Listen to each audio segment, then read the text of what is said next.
네, 안녕하십니까. 전임 예산결산특별위원회 위원장 박정희입니다.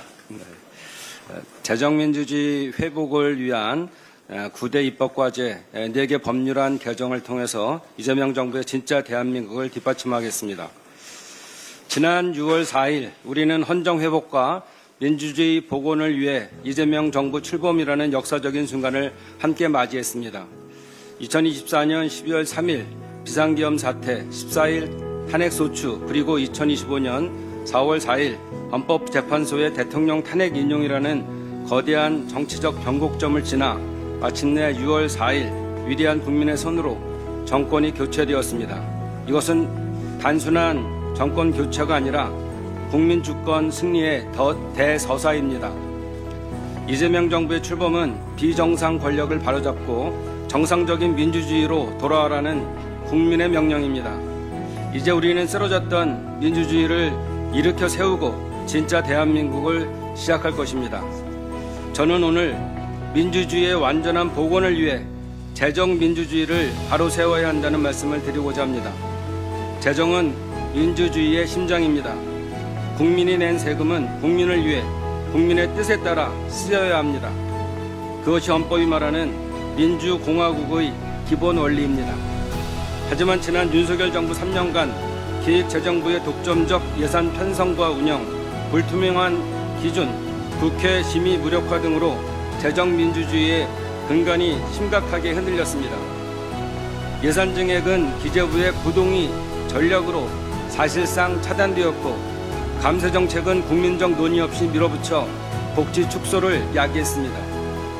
게다가 정권을 넘겨받은 2022년 실제 국세 수입 규모가 전년 대비 약 52조 원이 증가한 상태에서 출발했던 윤석열 정부는 2023년 56조 4천억 원, 지난해 30조 8천억 원 등 87조 원에 달하는 대규모 세수 결손을 초래했고, 이에 따라 기금 돌려막기, 지방 교부금 삭감 등을 감행하기도 했습니다. 심지어 올해도 세수 결손이 예상됩니다. 이런 상황에서도 권력기관의 불투명한 특수활동비 증액, 최근 드러난 대수영장 설치 의혹 등에 나타난 대통령실 이전 예산의 불투명한 처리 등 윤석열 정부의 그 모든 형태는 헌법이 정한 국회 예산심의의 권한을 무력화시키고 국민의 감시를 배제한 전형적인 권력 오남용이었습니다. 단순한 행정적 실패가 아니라 세금을 국민의 손에서 빼앗은 구조적 전횡이었습니다. 지난 1년간 국회 예산결산특별위원회 위원장으로서 2025년도 예산안과 윤석열 정부 1차 추경안을 심사하면서 재정민주주의를 바로 세워야 할 필요성을 누구보다 뼈저리게 느꼈습니다. 그래서 지난 국회 예산결산특별위원회는 윤석열 정부의 재정 전횡에 맞서 헌정사상 최초로 감액만으로 심의한 예결안을 의결했고, 2014년 이후 처음으로 법정 시한 내 예결위 예산 심사를 마무리한 첫 사례를 기록하는 등 국회의 권한을 실질화하기 위한 의미 있는 발자취를 남겼습니다. 비록 지난 5월 29일로 예결위 위원장으로서의 임기를 마쳤지만 1년의 경험을 바탕으로 재정민주주의 회복을 위한 9대 입법과제 4개 법률안 개정을 제안하고자 합니다.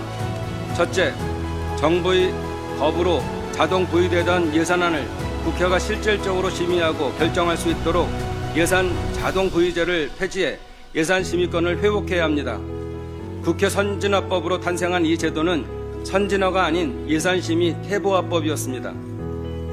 둘째, 국가재정법을 개정해 정부의 증액 동의권을 제한하여 적어도 세부 사업의 증액은 정부 동의 없이도 국회가 증액시킬 수 있어야 합니다. 또한 예비비는 분기마다 국회에 보고하게 만들며 세수 오차가 커지면 추경을 의무적으로 편성하도록 해야 합니다. 셋째, 지방교부세법. 넷째, 지방교육 재정교부금법을 개정해 기재부가 마음대로 지방교부금을 미교부하지 못하도록 해야 합니다. 이번 9대 입법과제 4개 법률안 개정은 국회 예산심의권을 확대하여 국민의 세금을 국민이 통제할 수 있도록 하자는 취지입니다. 윤석열 전 대통령의 탄핵, 그리고 이재명 대통령의 당선은 민주주의 회복의 시작입니다. 이제 재정민주주의 회복을 통해 민주주의 완성을 이룩할 때입니다. 민생을 위해 재정주권을 국민의 손에 돌려드리도록 하겠습니다. 감사합니다. 네, 다음으로